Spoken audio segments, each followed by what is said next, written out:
நாளுக்கு வந்து திமுக ஏமாத்திடுச்சுன்றாங்க.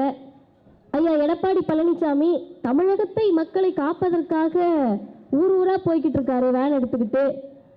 யார் ஆகஸ்ட்ல ஒரு கட்சி புரட்சி அண்ணியாராம், எங்கே தான் இருந்து வரீங்க, ஆளாளுக்கு மாதம் மாதமாக நாங்கள் வந்து தமிழ்நாட்டை காப்பாற்ற போகிறோன்றாங்க. உண்மையாகவே தமிழ்நாடு நாசமாக போச்சா நல்லா இருக்கா? கலைஞர் நூற்றாண்டு பல்நோக்கு மருத்துவமனையை தமிழ்நாட்டினுடைய முதலமைச்சர் ஏற்படுத்தி இருக்கிறார். அந்த மருத்துவமனையை என்னைக்காவது சும்மா நீங்கள் இருக்கிறப்ப பிக்னிக் மாதிரியே கூட்டிகிட்டு போய் பிள்ளைகளை ரோட்டில் காட்டிட்டு போகலாம். அப்படி இருக்கு இடம். அந்த இடத்த யார் வந்து வாயை பிளந்து பார்த்தா தெரியுமா? ஏதோ பஞ்சம் பிழைக்க கூட வழி இல்லாமல் ஏதோ ஒரு நாட்டில் கஷ்டப்பட்டு வந்தவங்க கிடையாது. பாரதம், ஆரியம், இந்தியா, மோடி, குஜராத் மாடல் அப்படி பேசுன மோடி ஆண்ட குஜராத்திலிருந்து வந்த மருத்துவர்கள், நான் சொல்றது டேட்டா, யூடியூப்ல போய் பார்த்தீங்கன்னா இருக்கும். அந்த மருத்துவர்கள் முத்துவேல் கருணாநிதி ஸ்டாலின் என்ற முதலமைச்சர் கட்டிய மருத்துவமனையை பார்த்து கேட்கிறார்கள், இப்படியெல்லாம் எங்க மாநிலத்தில் ஒரு மருத்துவமனையும் கிடையாதுங்க. எடப்பாடி போகக்கூடிய பயணத்தில் கல்விக்கு எதிராக பேசுகிறார், முதல்வருக்கு எதிராக பேசுகிறார். ஏன் பேசுறாரு அதை மட்டும் புரிஞ்சுக்கலாம். தலைப்பு என்ன பார்த்துருப்பீங்களா டிவியில்? தமிழகத்தை காப்போம். பரவாயில்ல, கைப்பற்றுங்க, யாருக்கும் தெரியல. அவர் பயணம் போய்கிட்டு இருக்கிறது யாராவது வந்து சொன்னாதான் தெரியுதுன்ற அளவிற்கு இந்த பகுதி மக்கள் தெளிவானவர்களாக இருக்கிறீர்கள். அதற்கே முதலில் எங்களுடைய பாராட்டுக்கள். ஏன் தெரியுமா நீங்க அதை கண்டுக்கல? உங்க எல்லாருக்கும் என்ன தெரியும்னா, தமிழ்நாட்டை நீ என்னத்தை காப்பாத்துறது, உங்ககிட்ட இருந்து எங்களை காப்பாற்றுற முதல்வர் முத்துவேல் கருணாநிதி ஸ்டாலின் தானே ஆல்ரெடி ஆட்சியில் இருக்காரு. நீ என்னத்தப்பா வந்து தனியாக வேற காப்பாற்றுறது? எல்லா பக்கமும் ஆபத்து சூழ்நிலை இருக்கிற போது பிஜேபி போய் வீடு வீடா வாசல் வாசலா உறுப்பினர் சேர்க்கை நடத்தலான்னு போயிருக்காங்க. அதில் ஒருத்தர் சொன்னதை மட்டும் நான் சொல்லிட்டு முடிக்கிறேன். அவர் பாவம் ரொம்ப வயசானவர், பிஜேபிக்கார் போல, பிஜேபி நம்பி ஏமாந்தவர் போல. டிவியில் பார்த்துருப்பீங்க போல, சிரிக்கிறீங்க. அவங்க தலைவர், தமிழ்நாட்டின் தலைவர் நயினார் நாகேந்திரன்ட்ட போய் சொல்கிறாரு, இப்படி வச்சுக்கிட்டு, அண்ணே போனால் எலெக்ஷனில் நின்னா உனக்கு சோறு போடுறோம்ப்பா, ஆனால் ஓட்டு போட முடியாதுன்றாங்கண்ணே அப்படின்றாரு. கேமராவை ஆஃப் பண்ணுன்னு பயப்படுறாங்க. இதில் உங்களுக்கு ஏதாவது புரிஞ்சா? தெளிவாக சொல்கிறேன். பிஜேபியிலேருந்து தமிழ்நாட்டில் கவுன்சிலர் ஆகணும்னு நினச்சா கூட அந்த ஊர் மக்கள் உங்களை மாதிரி தெளிவாக என்ன சொல்கிறாங்கன்னா, வேணும்னா 3 வேளை சோறு போடுறோம், ஆனால் ஓட்டு உனக்கு போட முடியாது, உதயசூரியனுக்கு தான் போடணுன்றாங்க. அதுக்கு என்ன தெரியுமா அர்த்தம்? இரக்கத்தோடு சோறு போடுறோம், இரக்கமற்ற உங்களுக்கு ஓட்டு போட முடியாது என்று தமிழ்நாட்டு மக்கள் தெளிவாக இருக்கிறார்கள். முத்தமிழறிஞர் டாக்டர் கலைஞர் என்று சொன்ன உடனேயே அந்த 2 வயசான அம்மா மட்டும் கை தட்டிட்டு உட்கார்ந்துருந்தாங்க. அவர்கள்தான் இந்த இயக்கத்தினுடைய நாடி நரம்புகளாக இருந்து 2026 மட்டுமல்ல இனி வரக்கூடிய காலத்திலும் திராவிட முன்னேற்ற கழகத்தை தூண் போல் நின்று காக்கக்கூடிய தோழர்கள். இப்போ என்ன சிக்கல்னு கேட்டிங்கன்னா, இந்த கடைசி வருஷம் வரைக்கும் நான் பார்க்குறேன், ஒரு கூட்டத்தை பொறுத்தவரை அது எந்த கூட்டமாக வேணா இருக்கலாம். நீங்கள் திமுகவுக்கு தான் ஓட்டு போட போகிறீங்க, அதில் வேறு மாற்று கருத்து கிடையாது. நீங்கள் திமுகவை விட்டால் நமக்கு ஒரு நல்ல கட்சியோ அல்லது சிறந்த முதலமைச்சரோ கிடைக்க போகிறதில்லைன்னு உங்களுக்கு தெரியும். ஆனால் நாங்கள் எதுக்கு பேச வந்திருக்கோன்னா, பொதுவாக ஒரு கூட்டம் இருக்கும், அந்த கூட்டத்தில் 3 வகையான மக்கள் இருப்பாங்க. நீங்கள் எந்த வகை அப்படின்றத நீங்களே முடிவு பண்ணிக்கணும் நான் சொல்கிறத வச்சு. முதல் வகை எப்படி இருப்பாங்கன்னு கேட்டால், சின்சியராக உட்காந்து இந்த முதல் 3 வரிசையில் உட்காந்துருக்கிற அக்கா மாதிரி உட்காந்து கேட்டுட்டு இருப்பாங்க. என்ன பேசினாலும் கேட்பாங்க, எவ்வளோ நேரம் பேசினாலும் கேட்பாங்க. ஏன்னா எழுந்து போக முடியாது முன் வரிசையில் இருக்கனால. அதுக்கு அடுத்து ஒரு கேட்டகரி இருப்பாங்க, இந்த இயக்கத்தால் பலன் பெற்றிருக்கிறோம், நான் படிக்கல, என் பிள்ளை இந்த இயக்கத்தினால பயன் பெற்றிருக்கு, அதனால் இந்த கட்சியையும் இந்த முதலமைச்சரையும் ஆதரிக்க வேண்டிய கடமை நமக்கு இருக்குது அப்படின்னு கொஞ்சம் பொறுப்புணர்வோடு கேட்டுட்டு இருப்பாங்க. இன்னொரு ரகம் யாருன்னு கேட்டால், இந்த பின்னாடி உட்காந்துருக்க அக்கா மாதிரி, நீ யாருனாலும் பேசு, நீ எவ்வளோ பெரிய ஆளாக வேணாரு, உனக்கு எவ்வளோ பெரிய அறிமுகனாலும் கொடுத்துருக்கட்டும், நீ பாட்டு பேசு, நான் பாட்டு பேசுகிறேன் அப்படின்ற அக்காமார்கள் எல்லா கூட்டத்திலும் இருப்பாங்க. அப்படி அவங்க பேசினாலும் அவங்க இப்போ அங்கே என்ன தெரியுமா பேசிக்கிட்டு இருப்பாங்க, கூட்டம் முடிஞ்சு எப்போ போகிறோன்றது கிடையாது, வீட்டில் பிள்ளைய விட்டுட்டு வந்திருக்கோமே அது என்ன பண்ணிக்கிட்டு இருக்குன்னு தெரிலன்னு தான் பேசிக்கிட்டு இருப்போம். அதானே, வேற என்னக்கு அவங்களுக்கு கவலை இருக்க போகுது? இன்றைக்கி என்ன தேதி 15, நாளைக்கு சீட்டு கட்டணும், ஏதாவது கடன் வாங்கியிருந்தோம்னா வட்டி கட்டணும், பிள்ளைகளுக்கு ஸ்கூல் ஃபீஸ் கட்டணும், சாப்பாட்டுக்கு பொருள் வாங்கணும். இதானக்கா நம்ம கவலையாக இருக்கும். இதை தாண்டி வேளச்சேரியில் இன்னைக்கு இருக்கிற ரேட்டுக்கு பிரதமர் மோடி மாதிரி ஒரு பிரதமரை வச்சுக்கிட்டு வீடு வாங்கணும், வாசல் வாங்கணும்னா ஜிஎஸ்டி வரி பற்றி கவலை வந்துடும். அதனால் நம்ம வீடு வாங்குறத பற்றி இப்போ கவலைப்படல, கார் வாங்குறத பற்றி கவலைப்படல. வீட்டில் விட்டுட்டு வந்திருக்க புள்ளக்குட்டி என்ன பண்ணும்? வீட்டுக்கு போனோம்னா எல்லா நாடகமும் முடிஞ்சிருக்குமே, என்ன பண்ணுறது? இந்த வீட்டுக்காரர் அவர் மட்டும் உட்காந்து டிஸ்னி ப்ளஸ் ஹாட் ஸ்டாரில் தனியாக பார்த்துக்கிட்டு இருப்பார். அக்கா தலையாட்டுறீங்க, எல்லா வீட்லேயும் நடக்குதா? பார்த்துக்கிட்டு இருப்பார். மனுஷன் இந்த பக்கம் ஃபோனை திருப்பவே மாட்டார். இதானே கவலை.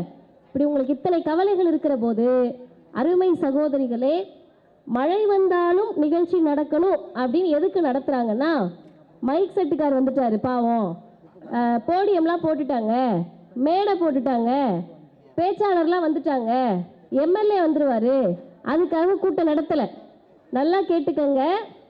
இவ்வளவு நேரம் நான் சொன்ன இத்தனை செய்திகள் எப்படி உண்மையோ அதே போல் இந்த மழை நிச்சயமாக பிரச்சனையை கொடுக்கும். சளி வரும், காய்ச்சல் வரும், அதில் மாற்று கருத்து இல்லை. எங்களை மாதிரி இருக்கிறவங்க பேசி பேசி சளி காய்ச்சலோட தான் சுற்றிக்கிட்டு இருக்கோம் மழையில். இப்போ இந்த மழையால் பிரச்சனை இருக்கானா? இருக்கு. இதைவிட கொடுமையான கொரோனாவை நம்ம பார்த்தோமானா பார்த்தோம். இந்த மழை இன்னும் அதிகமாக வந்தால் வெள்ள பயம் வரும், புயல் பயம் வரும்னா வரும்.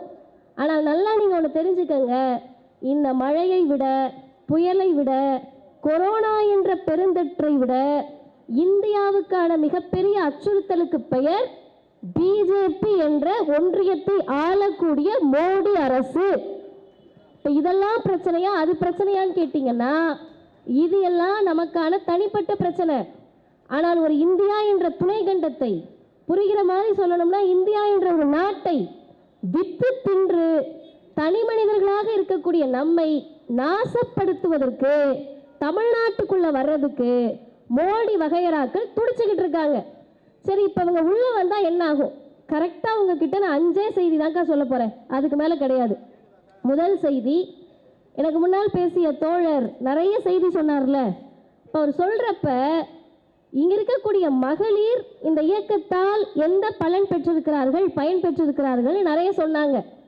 ஆனால் நான் வெளிப்படையாக சொல்கிறேன், ஏன்னா மற்றவர்கள் பேசுவதற்கும் உங்கள் பிள்ளை வயசில் இருக்க நான் பேசுறதுக்கு வித்தியாசம் இருக்குல்ல. உங்கள் மகள் வயது தானே எனக்கு இருக்கும், இல்லை உங்கள் தங்கச்சி வயசு தானே எனக்கு இருக்கும். அப்படி இருக்கப்ப நம்ம எல்லாரையும் அடிமையாயிரு, நீ பிறந்து வளர்றதே கல்யாணம் பண்ணுறதுக்கு தான், படிக்காத, படித்தா பொம்பளை பிள்ளை ஓடி போயிடும், வேலைக்கு போனால் ஓடி போயிடும்னு சொல்லக்கூடிய கருத்தை, சித்தாந்தத்தை, கொள்கையை வச்சிருக்க கட்சிக்கு பேர் பிஜேபி. இது ஒரு பக்கம், சரிங்களா? இன்னொரு பக்கம், சொந்த அப்பா அம்மா ஐயோ புள்ள படித்தா ஓடிடுமோன்னு கிராமத்தில் பயந்தப்ப, பொம்பளை பிள்ளை படித்தாலாம் ஓடி போகாதியா, பெண் பிள்ளை படித்தாதான் உன்னையும் சேர்த்து காப்பாற்றுன்னு சொல்லி ஆம்பளை பிள்ளைய படிக்க வச்சா கூட அவன் உங்களை பாப்பானான்றது சந்தேகம். ஆனால் பொம்பளை பிள்ளைய படிக்க வச்சேன்னா எங்கே போனாலும், யார் வீட்டுக்கு போனாலும் உனக்கு கஞ்சியாவது ஊத்துன்ற மிகப்பெரிய சிந்தனையோடு பெண் கல்விக்காக திருமண உதவித்தொகையை தந்த தலைவருக்கு பெயர் முத்தமிழறிஞர் டாக்டர் கலைஞர் அவர்கள். இது ஒரு சித்தாந்தம். இன்னொரு பக்கம், இப்போ நீங்கள்லாம் இருக்கீங்கன்னா உங்கள் எல்லாருக்கும் கடவுள் நம்பிக்கை இருக்கும், அப்படிதானக்கா? சாமி நல்லா கும்பிடுவீங்க, முருகன் பிடிக்கும், சிவன் பிடிக்கும், பெருமாள் பிடிக்கும், பார்வதி பிடிக்கும், மாரியம்மன் கோவிலுக்கு போவீங்க, கூழ் ஊற்றுவீங்க. இன்னும் இப்போ ட்ரெண்டில் இருக்கிறது யாருக்கா? சாய்பாபாவா? சரி, இப்படி வருஷத்துக்கு நமக்கு ஒரு கடவுள் பிடிக்கலாம், நம்பிக்கை இருக்கலாம், அது உங்கள் தனிப்பட்ட விருப்பம். இதே மாதிரி உங்களுக்கு என்ன நம்பிக்கை இருக்கோ அதே நம்பிக்கை இந்த பக்கம் தலையில் புர்கா போட்டுட்டு உட்காந்துருக்க நம்ம இஸ்லாமிய சகோதரிக்கு இருக்குமா இருக்காதா? உங்களுக்கு முருகன்னா அவங்களுக்கு அல்லா தானே. அதே மாதிரி கொஞ்சம் பின்னாடி போய் பார்த்தீங்கன்னா இந்த கூட்டத்தில் ஒரு கிறிஸ்தவர் உட்கார்ந்துருப்பார், இந்த மேடையில் கூட இருக்கலாம், அவருக்கு அவங்க இயேசு முக்கியம் தானே. இப்போ உங்களுக்கு முருகன் முக்கியம்னா அவங்களுக்கு அல்லா முக்கியம்னா அவருக்கு இயேசு முக்கியம்னா, எங்களை மாதிரி ஆட்களுக்கு, தந்தை பெரியார் வழி வந்தவர்களுக்கு சாமி இல்லைன்னு நாங்கள் சொல்கிறோம். அப்படி நாங்கள் சொல்கிறதுனால இவ்வளோ நேரம் நல்லா கேட்டுட்டு இருந்தவங்களுக்குலாம் மொழி அப்படியே பயங்கரமாக பார்க்குறீங்க. நம்ம பிள்ளைன்னு நினச்சோம், இது என்ன என் சாமி இல்லைந்து அப்படின்னு. உங்களை ஒன்றும் பண்ண மாட்டோம். நாங்கள் என்ன பண்ணுவோன்னு கேட்டால், எங்கள் அக்காவுக்கு சாமி நம்பிக்கை இருக்குல்ல, நெத்தியில் கேப் இல்லாமல் ஃபில் பண்ணியிருக்காங்கல்ல, இந்த அக்கா கோவிலுக்குள்ளே வரேன்னு சொன்னால், பொம்பளை நீ ஏன் கோவிலுக்குள்ளே வர, இந்த ஜாதிக்காரி நீ ஏன் கோவிலுக்குள்ள வர, நீ எல்லாம் வரக்கூடாத ஜாதின்னு சொன்னா பெரியாரின் கைத்தடியோட முன்னாடி போய் நின்று உங்களை கோவிலுக்குள் அழைத்து செல்ல வேண்டிய வேலையை தான் எங்களை போன்ற திராவிடர் இயக்கத்தவர்கள் செய்து கொண்டிருக்கிறார்கள். அப்படி இருக்கப்ப இந்துக்கள், கிறிஸ்தவர்கள், இஸ்லாமியர்கள் ஒருத்தருக்கு ஒரு நம்பிக்கை. இப்போ நாளைக்கு நான் வரேன், வேளச்சேரியில் வந்து திடீர்னு இனிமேல் இந்த தெருவில் மசூதி இருக்கக்கூடாது, இஸ்லாமியர்கள்லாம் இருக்கக்கூடாது அப்படின்னு சொன்னால் இஸ்லாமியர்களுக்காக இஸ்லாமியர்கள் வந்து நிற்கிறார்களோ இல்லையோ, எங்கள் இந்து சகோதர சகோதரிகள் வந்து நிற்பீங்களா மாட்டீங்களா? இப்படி நாங்கள் வந்து நிற்போன்னு சொல்லக்கூடிய உணர்வை பெற்ற ஒரே மாநிலம் இந்தியாவில் தமிழ்நாடு மட்டும்தான். காரணம், அது ஏற்றுக்கொண்ட கொள்கைக்கு பெயர், சித்தாந்தத்திற்கு பெயர் திராவிடம். இப்போ நீங்கள் என்னை பார்த்து கேட்கணும், ஏமா இப்படிலாமா பண்ணுறானுங்க, மசூதி இருக்கக்கூடாது, இஸ்லாமியர் இருக்கக்கூடாது, நீ எல்லாம் அவன் கோவிலுக்குள்ளே போகக்கூடாதுன்னு சொல்கிறதுக்கெலாம் ஒரு ஆளுங்க இருக்காங்களா அப்படின்னு கேட்டிங்கன்னா, அருமை சகோதரிகளே, 100 ஆண்டு காலமாக இங்கே இருக்கக்கூடிய பிஜேபி, ஆர்எஸ்எஸ் என்ற சங்கப்பரிவார் கூட்டம் நம்மளெல்லாம் பிரிக்கணுன்றதுக்காக நீ இந்து, நீ கிறிஸ்தவர், நீ இஸ்லாமியர், நமக்கு இஸ்லாமியரை பார்த்தா என்னக்கா தோணும்? பிரியாணி வாங்கி சாப்பிடணும்னு தோணும். உங்களை பார்த்தா எங்களுக்கு என்ன தோணும்? அக்கா தீபாவளிக்கு நல்லா வடை சுடும், வடை வாங்கி சாப்பிடணும்னு தோணும். கிறிஸ்தவர்களை பார்த்தா கேக்கு தருவாங்க, வாங்கி சாப்பிட்லான்னு தோணும். அப்படி ஏன் தோணுதுன்னு கேட்டால், இது உணவு பரிமாற்றம் கிடையாது. ஏன் நமக்கு போயிட்டு ஹைதராபாத் பிரியாணிலையோ இல்லை ஹக்கீம் பிரியாணியில் பிரியாணி வாங்கி சாப்பிட தெரியாதா? ஏன் இஸ்லாமியர் பிரியாணி, கிறிஸ்தவர் கேக்குன்னு சொல்கிறோம்னா, இது உணவுக்கான பரிமாற்றம் அல்ல, தமிழ்நாட்டில் இருக்கக்கூடியவர்கள் சகோதர சகோதரிகளாக இருக்கிறோம் என்ற உணர்வுக்கான பரிமாற்றம். இதை சொன்ன இயக்கம் திராவிடர் இயக்கம். இது சட்டமன்ற உறுப்பினர் அண்ணன் பிரபாகர் ராஜா அவர்களை அனைவரின் சார்பிலும் மேடைக்கு வரவேற்று நான் என்னுடைய உரையை தொடங்குகிறேன். அருமை சகோதரிகளே, இதெல்லாம் நடக்கக்கூடாது, நீங்கள்லாம் இருந்தா இந்துவா இருங்க, இல்லைன்னா ஓடிடுங்கன்னு சொல்லி இந்துக்களுக்கும் இஸ்லாமியர்களுக்கும் எதிரான சண்டையை கூர்தீட்டக்கூடிய கட்சிக்கு பெயர் பிஜேபி. இப்போ நீங்க என்ன கேட்கணும்னா, ஏன் எல்லாரும் இந்துவா இருக்கலாமே, இதுல என்ன பிரச்சனை அப்படின்னு நீங்க கேட்கலாம். இவ்வளோ நேரம் நான் பேசுனது நீங்க கேட்கலனாலும் பரவாயில்ல, இப்போ நான் சொல்ற விஷயத்த நல்லா கவனமா கேட்டுக்கோங்க. இங்க ஒவ்வொருத்தருக்கும் ஒரு நம்பிக்கை இருக்கும். சில பேர் வந்து கிராம பகுதி, நேற்று நான் சிவகங்கை கிட்ட ஒரு கூட்டத்துக்கு போனேன். அந்த ஊரில் என்ன பண்ணுவாங்களாம், முளைப்பாரி எல்லாம் கட்டி சாமிக்கு நேர்ந்துக்கிட்டு அந்த முளைப்பாரி வளர்கிற வரைக்கும் இருந்து அதை எடுத்துக்கிட்டு கோவிலுக்கு போவாங்களாம். சென்னையில் இந்த பகுதியில் முளைப்பாரியை தூக்கிட்டு கோவிலுக்கு போகிறீங்களா அப்படின்றது உங்களுக்கு தான் தெரியும். இங்கே வேறு ஒரு வழக்கம் இருக்கும். இதே ஆந்திராவில் நீங்கள் போய் பார்த்தீங்கன்னா முளைப்பாரின்ற வழக்கம் உங்களுக்கு தெரியாது. இதே வட இந்தியாவுக்கு போனீங்கன்னா அங்கே அப்படி ஒன்று இருக்கிறதே தெரியாது. ஆனால் அவர்களும் இந்துக்கள் தான், நீங்களும் இந்துக்கள் தான். இதனுடைய அர்த்தம் என்பது, தமிழ்நாட்டில் ஆந்திரா, கேரளா, மகாராஷ்டிரா, மத்திய பிரதேஷ், ராஜஸ்தான் என்று இந்தியாவில் பல மாநிலங்கள் இருக்கிறது. ஒரு மாநிலத்திற்கும் ஒரு பழக்க வழக்கம் இருக்கிறது. ஒரு மாநிலத்திற்கும் ஒரு மொழி இருக்கிறது. ஒரு மொழிக்கும் ஒரு தனியான பண்பாடு இருக்கிறது. ஒருத்தருக்கு தனித்தனி கலாச்சாரம் இருக்கு.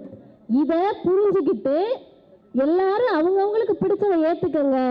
உங்கள் அனைவருக்குமான ஆட்சியை நான் தருகிறேன் என்று சொல்லக்கூடிய ஆட்சிக்கு பெயர் திராவிட மாடல் ஆட்சி.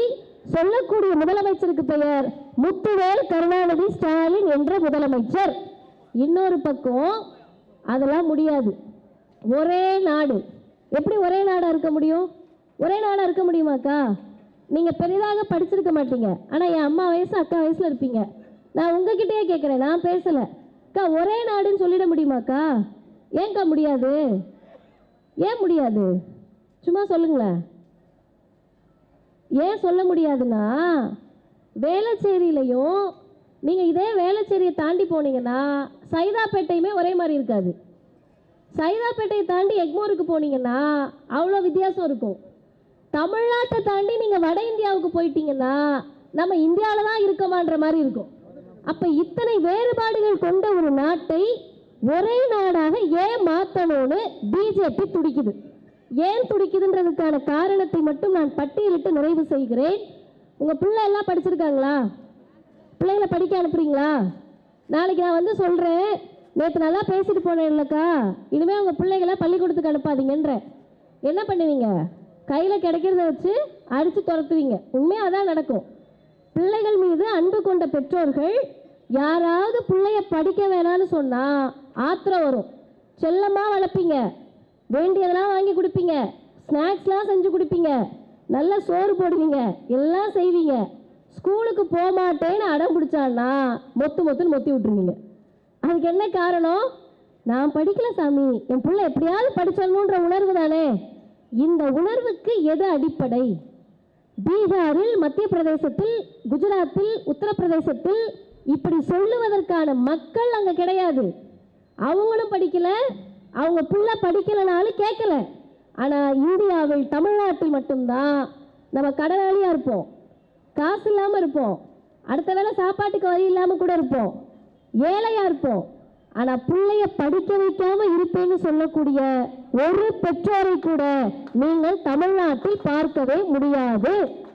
இந்த கட்டமைப்பை ஏற்படுத்திய இயக்கத்திற்கு பெயர் திராவிடர் இயக்கம். அதை அரசியல் தளத்தில் செய்து முடித்த தலைவருக்கு பெயர் முத்தமிழறிஞர் டாக்டர் கலைஞர் அவர்கள். எப்படி கலைஞர் பெயரில் எப்படி எழுதுறீங்கன்னு கேட்டால், நீங்கள் சென்னையில் எந்த இடத்துக்குனாலும் போங்க, தமிழ்நாட்டில் எந்த ஊருக்குனாலும் போங்க. நேற்றைக்கு முதல் நாள் களக்காடு, திருநெல்வேலி கிட்ட ஒரு ஊருக்கா, உங்களுக்குலாம் தெரிஞ்சிருக்கும். அந்த ஊரில் இருந்து குற்றாலத்துக்கு காரில் போகிறோம். போயிட்டு வர்றப்ப என்னோடு வந்த ஒரு மருத்துவர், அந்த மருத்துவர் எங்கே படித்தாருன்னா சிம்லாவில் படித்தாருக்கா. சிம்லான்றப்ப உங்களுக்கு தெரியும், வட இந்தியாவில் இருக்கக்கூடிய இடம். அவர் சொல்கிறாரு, தமிழ்நாட்டில் ஒரு 60 கிலோமீட்டர் பயணத்தில் 6-7 கல்லூரிகளை நாங்கள் பார்த்துட்டோம். அரசு கல்லூரியை பார்த்துட்டோம், தனியார் கல்லூரியை பார்த்துட்டோம், பாலிடெக்னிக் கல்லூரியை பார்த்துட்டோம். இது பாருங்க, நீங்கள் மட்டும் இல்லை, மேடையில் இருக்கிறவங்களும் நம்ம பேசணும்னா அவங்க பாட்டுக்கு பேசுவாங்க, அதுவும் நடக்கும். இதெல்லாம் தாண்டி தான் பேச்சாளர்கள் பேசணும். அப்போ இப்படி எல்லா இடங்களிலும் 60 கிலோமீட்டருக்குள்ள 6 கல்லூரிகளை எங்களால் பார்க்க முடிஞ்சுது. அந்த அண்ணா சொல்கிறார், அந்த மருத்துவர், வட இந்தியாவில் மத்திய பிரதேசத்திலேயோ, குஜராத்திலேயோ, உத்தரப்பிரதேசத்திலேயோ இத்தனை மருத்துவ கல்லூரிகளையோ, பொறியியல் கல்லூரிகளையோ நம்மளால பார்க்க முடியல.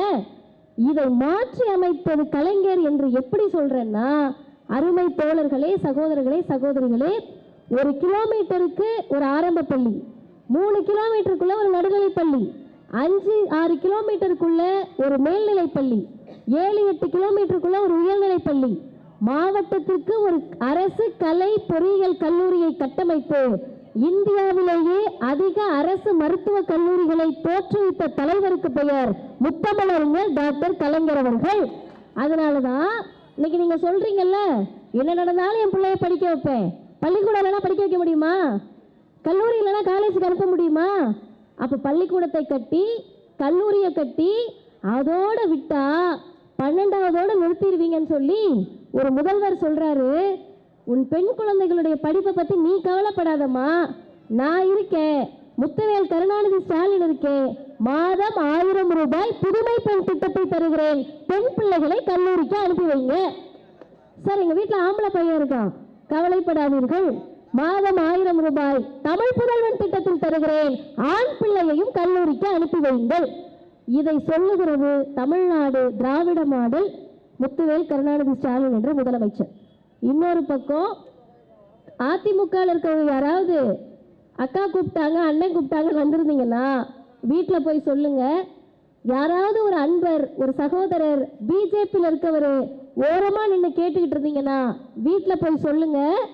எல்லாரும் படிக்கவா படிக்கவான்னு கூப்பிடுறதுக்கு திராவிட மாடல்னா, இன்னொரு பக்கம் மோடி, பிஜேபி, ஆரிய மாடல் என்ன சொல்லுதுன்னா, இந்த ஓரமாக ஒரு மஞ்சள் கலர் ட்ரெஸ் போட்டு ரொம்ப நேரமாக ஒரு பாப்பா பேசிக்கிட்டு இருக்குல்ல உங்களுக்கு சைடில், அவங்க தான் அந்த பாப்பா. தம்பி, நீ எத்தனாவது படிக்கிற? நீதான், கை தூக்கு. 5ஆப்பா? சரி. என்ன தம்பி இப்படி பண்ணுற? 6ஆ? சரி. அந்த குட்டி அக்கா எத்தனாவது படிக்குது பாப்பா? இல்லை பின்னாடி மா, ஆசைதாம்மா உனக்கு? நல்லா 2வது. சரி, நல்லா கேட்டுக்கங்க. 2வது படிக்கிற குழந்தை, 6வது படிக்கிற தம்பி. இதே கூட்டத்தில் என் கண்ணுக்கு தெரிந்த குழந்தைகள் இருக்காங்க. 2வது, 6வது, 3வது இதெல்லாம் ஏதோ ஒரு வகுப்பு படிப்பாங்க. இப்படி படிக்கிற பிள்ளைங்களை யாராவது ஒருவர் உலக வரலாற்றில் உலகத்தில் இருக்கக்கூடிய ஏதோ ஒரு நாட்டில் இந்த குழந்தை ஒன்று என்ன நடக்குதுன்னே தெரியாம பேசிக்கிட்டு இருக்க பிள்ளைய பிடிச்சி கொண்டு போய் உட்கார வச்சு 3வது படிக்கிறப்ப உனக்கு பப்ளிக் எக்ஸாம் பொது தேர்வுன்னு சொன்னா ஏத்துப்போமாக்கா? 8 வயசு பிள்ளை எப்படி பப்ளிக் எக்ஸாம் எழுதும்? 10 வயசு குழந்தை எப்படி பொது தேர்வு எழுதும்? இங்கே உட்கார்ந்துருக்காருல தம்பி, அவர் ஒரு வேளை வட இந்தியாவில் இருந்தாருன்னா அவருக்கு இன்னும் 2 வருஷத்துல பொது தேர்வு. இங்கே விளையாடிட்டு இருக்க பாப்பா ஒருவேளை மோடி ஆளக்கூடிய இந்தியாவின் வட இந்தியாவிலையோ பிஜேபி ஆளக்கூடிய வட இந்தியாவில் இருந்தா அந்த குழந்தைக்கு அடுத்த வருஷம் பொது தேர்வு பப்ளிக் எக்ஸாம். இப்போ எங்கள் பிள்ளை ஃபெயில் ஆயிட்டா என்னையா பண்ணுறதுன்னு கேட்டால் மோடி சொல்லுகிறார், அமித்ஷா சொல்லுகிறார், பிஜேபி சொல்லுது, உங்கள் பிள்ளைகளை தொழில் கல்வி கற்றுக் கொடுப்போம், உங்கள் குலத்தொழிலை கற்றுக் கொடுப்போன்றாங்க. நம்ம குலத்தொழில் என்னம்மா? நம்மளாம் என்ன டாக்டரா? நம்மளாம் என்ன இன்ஜினியரா? நம்மளாம் என்ன போலீஸ் அதிகாரியா? நம்ம வீட்டில் எல்லாம் வக்கீலா, டீச்சரா? ஒன்றும் கிடையாது. கிடைச்ச வேலையை பார்த்துட்டு பிள்ளை குட்டியை படிக்க வச்சுக்கிட்டு இருக்கோம். முதல் தலைமுறை இன்னைக்கு தான் படித்து வராங்க. அது நகரமாக இருக்கலாம், கிராமமாக இருக்கலாம். இங்கே இருக்க உங்களுடைய அத்தனை பேருடைய வழியும் எனக்கு தெரியும், உங்களுடைய வழிகள் எங்களுக்கு புரியும்.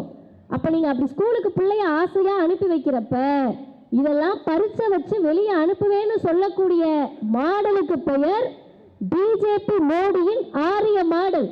ஆனால் ஒரு முதல்வர் சொல்லுகிறார், நல்லா கேட்டுக்கோங்க, ஒரு முதல்வர் சொல்லுகிறார், என் பதவி பறிபோனாலும் பரவாயில்ல, முக்கிய அமைச்சர்கள் வீட்டுக்கு அமலாக்கத்துறை அனுப்பினாலும் பரவாயில்ல, நீ எனக்கு அச்சுறுத்தல் கொடுத்தாலும் பரவாயில்ல, கல்வி நிதியான 2000 கோடி ரூபாயை கொடுக்கலனாலும் பரவாயில்ல, நீ 10,000 கோடி கொடுத்தாலும் தமிழ்நாட்டில் வேளச்சேரியில் இந்த மேற்கு பகுதியில் உட்கார்ந்து கூட்டம் கேட்டுக்கிட்டு இருக்க ஒருத்தர் வீட்டு பிள்ளையோட படிப்பை கூட நாசமாக்குவதற்கு முத்துவேல் கருணாநிதி ஸ்டாலின் என்ற நான் விடமாட்டேன். உங்களுக்கு தெரியும்ல, புதிய கல்விக் கொள்கைன்னு ஒன்று வந்ததே தெரியாத அளவிற்கு தமிழ்நாட்டை பாதுகாத்திருக்கோம். எத்தனை பேருக்கு புதிய கல்விக் கொள்கைன்னு ஒன்று பிஜேபி மோடி கொண்டு வந்தது தெரியும்? இப்போ நான் சொல்லலைன்னா பாதி பேருக்கு தெரியாதுல்லக்கா, நியாயமாக பேசுவோமே. இவ்வளோ பெரிய ஆபத்து வந்து நின்றதை ஒற்றை நபராக நின்று காத்து நிற்கிறார் என்றால் இவரை விட சிறந்த முதல்வரை நாம் பார்க்க முடியுமா? 2 செய்திகளோடு நான் நிறைவு செய்கிறேன். எல்லாம் சரிம்மா, ஆளாளுக்கு வந்து திமுக ஏமாத்திடுச்சுன்றாங்க. ஐயா எடப்பாடி பழனிசாமி தமிழகத்தை மக்களை காப்பதற்காக ஊர் ஊரா போய்கிட்டு இருக்காரு வேன் எடுத்துக்கிட்டு. யாரும் ஆகஸ்ட்ல ஒரு கட்சி புரட்சி அண்ணியாராம், எங்கே தான் இருந்து வரீங்க, ஆளாளுக்கு மாசமா நாங்கள் வந்து தமிழ்நாட்டை காப்பாற்ற போகிறோன்றாங்க. உண்மையாகவே தமிழ்நாடு நாசமாக போச்சா நல்லா இருக்கா? அதானக்கா கேள்வி. நேராக பேசுவோமே, நல்லா இருக்குமா நாசமாக போயிட்டோமா? எப்படி சொல்கிறது? எதை வச்சு சொல்கிறது? எதை வச்சு சொல்லணும்னா தமிழ்நாடு சொன்ன டேட்டாவை நான் சொல்லலை, ஒன்றிய பிஜேபி அரசு சொன்ன டேட்டாவை வச்சு சொல்கிறேன். இந்தியாவில் இன்றைக்கு கல்வியில் சிறந்த முதல் மாநிலம் எது என்று கேட்டால் தமிழ்நாடு தான். ஒன்றிய அரசு டேட்டா. இந்தியாவில் பெண்கள் அதிகம் படிக்கக்கூடிய மாநிலம் எது? மோடி அரசு சொல்லுகிறது, திராவிடம் ஆளக்கூடிய தமிழ்நாடு தான். இந்தியாவில் மருத்துவ சுகாதாரம் சிறப்பாக இருக்கக்கூடிய மாநிலம் எது? பிஜேபி சர்வே சொல்லுது, ஒன்றிய அரசினுடைய டேட்டா சொல்லுது, திராவிடம் ஆளக்கூடிய தமிழ்நாடு தான். ஒன்று வேண்டாம், உங்களுக்கு தெரிஞ்ச செய்தியை சொல்கிறேனே. நான் சைதாப்பேட்டையிலேருந்து தான் வரேன். சைதாப்பேட்டையிலேருந்து கிண்டி போகிறோம்லக்கா, அந்த ரோட்டில் கலைஞர் நூற்றாண்டு பல்நோக்கு மருத்துவமனையை தமிழ்நாட்டினுடைய முதலமைச்சர் ஏற்படுத்தி இருக்கிறார். அந்த மருத்துவமனையை என்னைக்காவது சும்மா நீங்கள் இருக்கிறப்ப பிக்னிக் மாதிரியே கூட்டிகிட்டு போய் பிள்ளைகளை ரோட்டில் காட்டிட்டு போகலாம். அப்படி இருக்கு இடம். அந்த இடத்த யார் வந்து வாயை பிளந்து பார்த்தா தெரியுமா? ஏதோ பஞ்சம் பிழைக்க கூட வழி இல்லாமல் ஏதோ ஒரு நாட்டில் கஷ்டப்பட்டு வந்தவங்க கிடையாது. பாரதம், ஆரியம், இந்தியா, மோடி, குஜராத் மாடல் அப்படி பேசுன மோடி ஆண்ட குஜராத்திலிருந்து வந்த மருத்துவர்கள், நான் சொல்றது டேட்டா, யூடியூப்ல போய் பார்த்தீங்கன்னா இருக்கும்.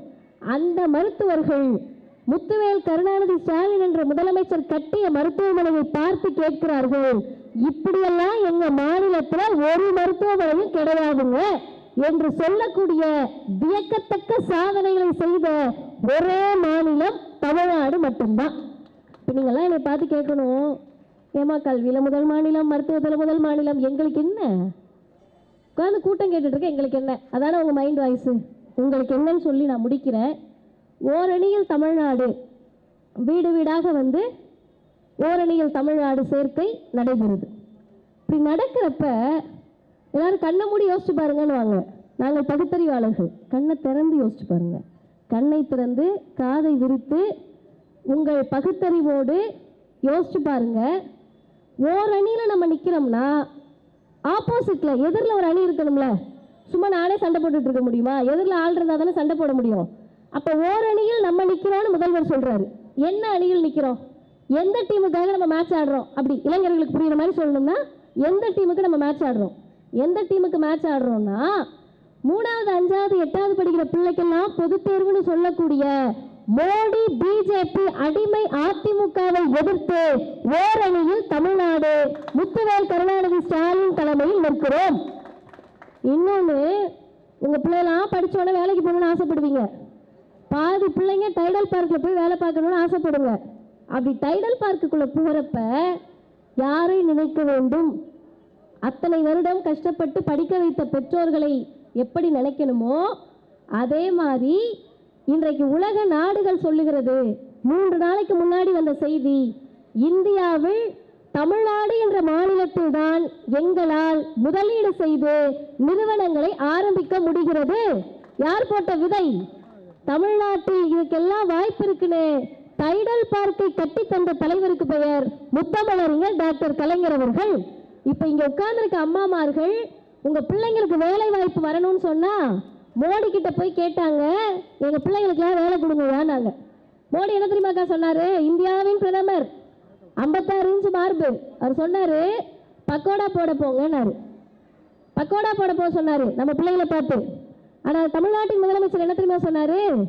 என் மாநிலம், என் இளைஞர்கள் அனைவருக்கும் வேலை வாய்ப்பு என்ற வகையில் இன்றைக்கு இந்தியாவில் தமிழ்நாட்டில் தான் அதிகப்படியான இளைஞர்களுக்கு வேலை கிடைத்து வேலை வாய்ப்பின்மையை குறைத்து 9.6% தமிழ்நாட்டின் பொருளாதாரத்தை உயர்த்தி இருக்கக்கூடிய ஒரே மாநிலம் தமிழ்நாடு தான். இதனால யாருக்கெல்லாம் வேலை கிடைக்க போகுதுன்னு கேட்டா, உட்கார்ந்து கேட்டுட்டு இருக்க உங்க பிள்ளைங்க படிச்சு முடிச்சுட்டு ஐயா அம்மா எனக்கு வேலை இல்லைன்னு சொல்ல முடியாது. நான் முதல்வன் திட்டத்தின் மூலமாக நம்ம பிள்ளைங்க வேலைக்கு போறாங்க, கை நிறைய சம்பாதிக்க போறாங்க. இன்னொரு பக்கம் எடப்பாடி போகக்கூடிய பயணத்தில் கல்விக்கு எதிராக பேசுகிறார், முதல்வருக்கு எதிராக பேசுகிறார். ஏன் பேசுறாரு அதை மட்டும் புரிஞ்சுக்கலாம். தலைப்பு என்ன பார்த்துருப்பீங்களா டிவியில்? தமிழகத்தை காப்போம்.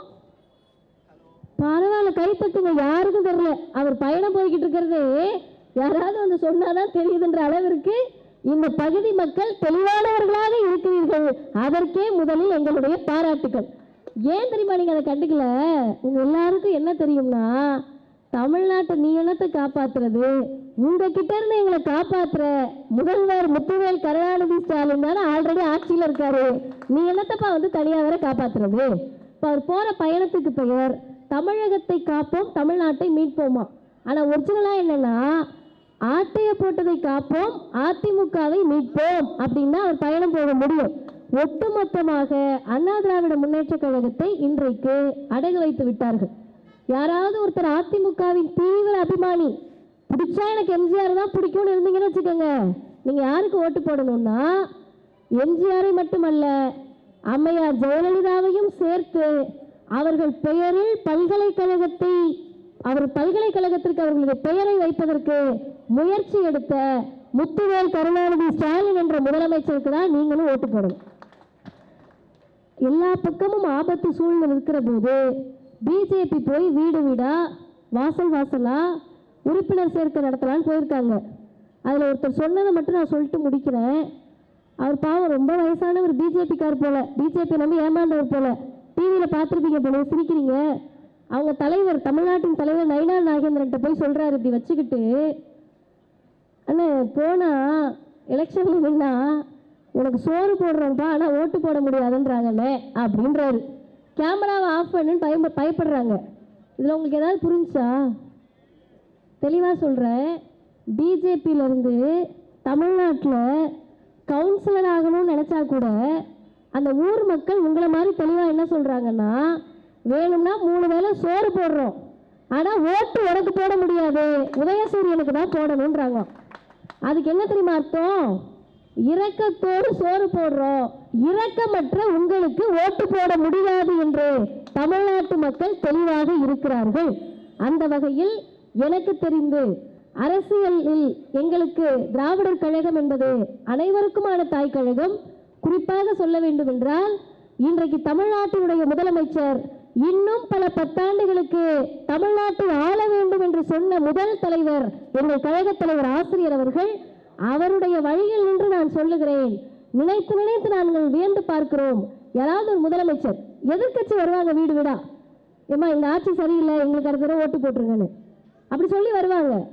ஆனால் ஒரு சிட்டிங் சிஎம் ஆளுங்கட்சியா இருக்கிறப்ப 4 வருட ஆட்சி முடிஞ்சிருச்சு, ஒரு வீடா தேடி போனோம்னா எவ்வளவு பஞ்சாயத்து இருக்கும், பிரச்சனை இருக்கும், அதை செய்யலாம் இதை செய்யலாம் கேட்பாங்களே என்ற சிறிதளவும் அச்சமின்றி மக்களை நேரடியாக சந்திப்பதற்கு தெம்பும் திராணியும் கொன்ற முதல்வர்களாக முத்துவேல் கருணாநிதி ஸ்டாலின் என்ற முதலமைச்சரும் அவருடைய படை தளபதிகளும் இருக்கிறாங்கன்னு சொன்னா ஒரே ஒரு தைரியம் தான். எங்கள்கிட்ட பணம் இல்லாமல் இருக்கலாம், பொருளாதாரம் இல்லாமல் இருக்கலாம், மோடி காசு கொடுக்காம இருக்கலாம், ஒன்றிய பிஜேபி அரசு எங்களை வஞ்சிக்கலாம், ஆனால் தமிழ்நாட்டு மக்கள் எங்கள் பக்கம்தான் நிற்கிறார்கள் என்ற அந்த உணர்வோடு ஓரணியில் தமிழ்நாடு என்ற இந்த முன்னெடுப்பை முதல்வர் ஆரம்பித்திருக்கிறார். அது மட்டுமல்ல, நிறைய பேருக்கு மகளிர் உரிமை தொகை வந்திருக்கும், சில பேருக்கு வந்திருக்காது. நான் வந்திருக்கும்னு சொன்ன உடனே வந்த அக்கா கை தட்ட மாட்டாங்க, வராத அக்கா கை தூக்கிட்டு இருப்பாங்க. எல்லா ஊர்லேயும் தான் நடக்கும். வராதவங்க எப்படி கை தூக்குறாங்களோ வந்தவங்க கை தட்டணும், அதானே சரி.